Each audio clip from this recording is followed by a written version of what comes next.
dots. We've got a value at 2, a value at 11, a value at 23, a value at 29, and then a number all the way out at 42.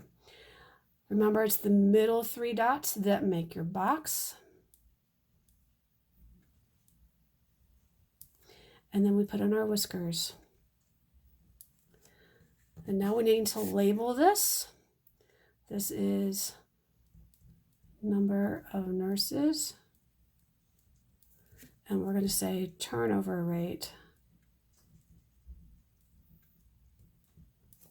of nurses. To put a title on there. So there's our box and whisker plot. Visually, what does this tell us? Well, from this point to this point, so from one whisker to the end to the other whisker, that's our range of values. So we know we're approximately between 0 and 40 nurses. This number right here is our median. That's the number right in the middle. So on average, you've got about 22, 23 nurses that leave their job every month. And then this says this is the lower fourth of all the nurses, and this is the third fourth. If you divide everything in fourths, this is kind of the third fourth of all the nurses.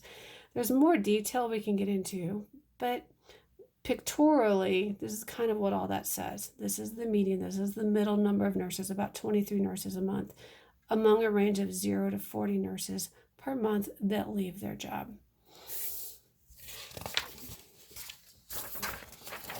A time series. Very simple. You've seen this probably in commercials where somebody gets up and pretends he's just discussing what's happening from month to month or day to day.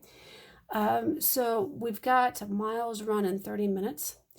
We are going to start by putting a horizontal axis.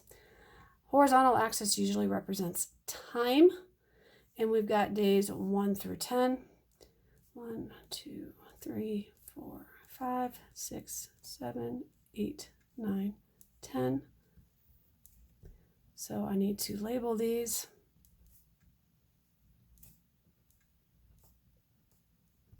We're going to call those days. We need a vertical axis that represents miles. These numbers are small enough that we don't need a broken axis. So I'm just going to put in an axis.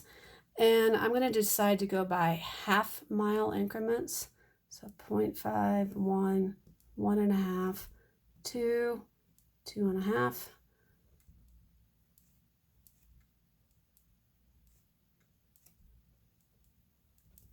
And I'm going to label this miles.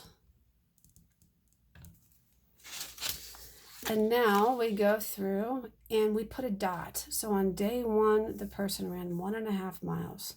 So I'm going to put a dot there. On day 2, the person ran 1.4 miles. That's just under where we put the dot before. Day 3, they ran 1.7. So I'm going to approximate it lives right there. Day 4, 1.6, just ever so slightly lower. Day 5, 1.9, so not quite 2. Day 6, exactly 2, so just ever so slightly higher than the one I just put down. Day 7, 1.8, so that's going to be just under this dot. Day 8, 2 miles, so I'm going to try to make sure that's level with day 6. Day 9, 1.9, okay, that should be level with day 5. And then day 10, 2.1, that's going to be ever so slightly higher than day 8. And now we're going to just play connect the dots like you did back in kindergarten. I'm not thoroughly connecting the dots. I'm just doing a rough connection. And this helps our brain and our eyes see the path. So we can tell that the person started out okay, second day was a little worn out, but then just, started to level out a little bit and kept it pretty consistent for the rest of the days that they ran. We need to put a label on this. Miles run in 30 minutes. Now, we're talking about 30 minutes. This person's running 1.5 miles in 30 minutes. That tells me this person is not used to running very much, and they're getting a little bit better. But by day 10, you might expect that they're running more than 2 miles. I honestly don't know. I'm not a runner, but I would bet by the end of 10 days, you're running a little over 2 miles. So maybe this also means the person needs to push themselves a little bit. Here's a second example of a time series. Lowest daily temperature in degrees Fahrenheit during the past week. So time, again, goes along the horizontal axis. I've just abbreviated the first letter of the day or the week. First day of the week by the first letter of the day. Temperature runs in the 50s and 60s. So you'll notice I chose to make a broken line, broken axis, telling my readers I'm not starting at 0, I'm actually starting at 50. And then I went through and plotted everything, and so you can see, think of Nebraska. The low temperatures vary quite a bit, especially in October, September, August.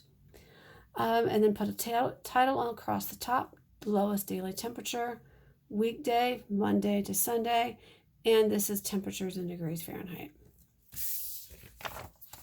Our last one is the most involved graph we're going to make, the frequency distribution in histogram. So how does this start? You start with the class width, and I will tell you how many classes to use. So in this case, we want 5 classes. Again, this is talking about commuting distance in miles. The way we figure out our interval is this little formula right here, largest minus smallest divided by number of classes. Our largest number in all of that is 47. Our smallest number is 1, and I want 5 classes. So if we take 47, subtract 1, that gives us 46, divide it by 5, that's 9.2. But you cannot have a decimal value in your interval. I don't care what this number is, you always round it up to the next number. So that's 10. Now our smallest number is 1. We're going to start by writing the first number in each interval. So this 10 tells us I want to add 10 onto 1. 1 plus 10 is 11.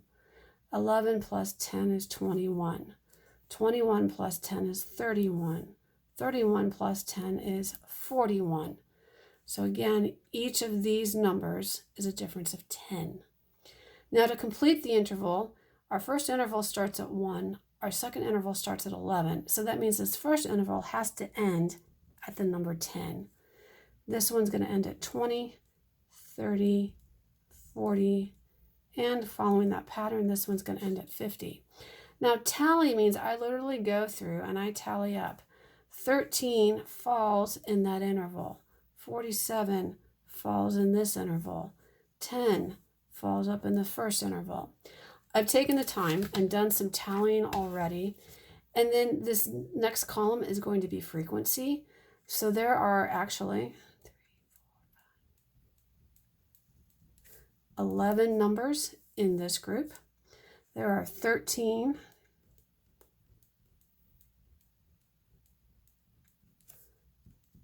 in the range of 11 to 20.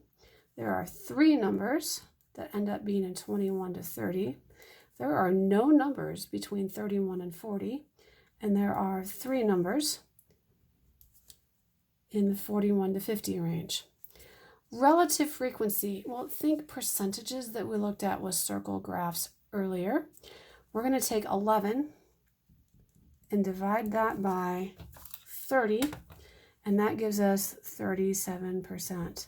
13 divided by 30 is 43%. 3 divided by 30 is 10%. This is 0, and this last one is also 10%. So that's part 1. The most challenging part is figuring out your intervals. And again, the interval, biggest number minus smallest number, divided by how many classes I'm asking you to make, 5. We did that math, we got 9.2. We have to round that up to 10. So that means because our smallest number is 1, I put a 1 here. Then I took 10 and added 1 to 10 and got 11 and took each of these numbers, added 10 to it. Then I just figured out what the smallest value in each interval was. So now we're going to come down and we want to make a frequency distribution. Well, frequency refers to that column right there. So these are the numbers I'm going to use to make my bars. I have to label my horizontal axis. My first interval started at 1. My second interval started at 11. The next one started at 21, and then 31, and then 41. And then you'd expect that the last one, if there were more, would start at 51. So that's what we're going to put down there is 51. So each one of these numbers would represent the first number in each interval. If we had one more, it would start at 51. So I put a 51 there. Now we have to think about the y-axis, and we're doing frequency. So we go anywhere from 0 to 13. I'm going to say 0 to 15 and make this go by 5s. And now we have to draw bars. Our first interval that we're going to put in, our first bar goes up to 11. So I'm going to start at the 1 and I'm going to draw it over to the 11 because our second interval started at 11. So this represents our first group, 1 to 10, right there. Our second bar goes up to 13. So I'm going to just attach it to where I started, go up to approximately 13, and then come down and finish the right-hand side. This next one is only 3. So there's that. The next group is nothing, so I'm not going to have any 1 from 31 to 41. Then in the last bar, I have to make that, trying to make sure that this bar and that bar are the same height. We just need to label. So this represents commute in miles. This is our frequency because that's what we discussed. So I'm just going to write the word frequency over here. And our title is the frequency distribution of miles commuted. So there we go. That is a frequency distribution histogram. Notice one of the key differences between a histogram and a bar graph is that the bars, the columns, touch when you draw them. So visually, that's one significant difference. The last example, I've done a lot of the work already. Start with that formula, largest minus smallest. The biggest number is 98. The smallest number is 39. I'm asking for 7 classes. So I do the work. I get 8.4. I have to round that up to 9.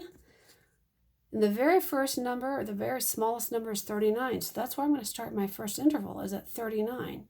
And if I take 39 and add 9 to it, I get to 48. Add 9, I get 57. So I did that all the way down. Then I have to finish these intervals. Well, if the second interval starts at 48, then that means the first one stops at 47. That number is 57, so we're going to stop at 56. This one starts at 66, so the one above it stops at 65. This one starts at 75, so the one above it stops at 74. This one will stop at 83. This one will stop at 92. And you might ask yourself, where would the next one stop? Well, if I look, these go down, the ones digits, 7, 6, 5, 4, 3, 2. I know this has to end with a 1, so I'm going to say that this ends at 101. Tallies, I'm not going to put all the tallies in, but I've gone through and I've counted it up. In all of this data, there's 3 numbers that are in this range, 2 that are in this, so I've filled out all the frequencies. Relative frequency, again, think percentages. So I took 3 because there's 3 numbers in this range. There's a total of 50 numbers up there. 3 divided by 50 is 60%. So I found all of my frequencies.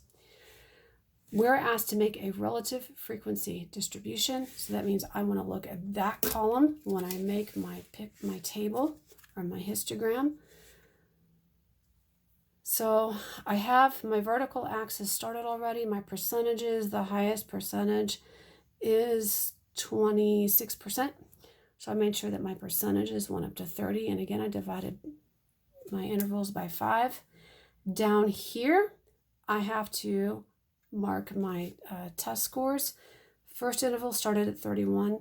The next one's going to start at 48, then 57, then 66, 75, 84, 93. If we had one more fictitious interval, it would start at 102. And then we take our percentages and we draw our bars. So 6%, 4%, 12%, 26%, just a little bit above 25, 22%,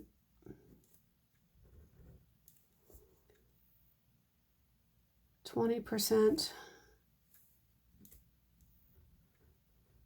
and then 10%.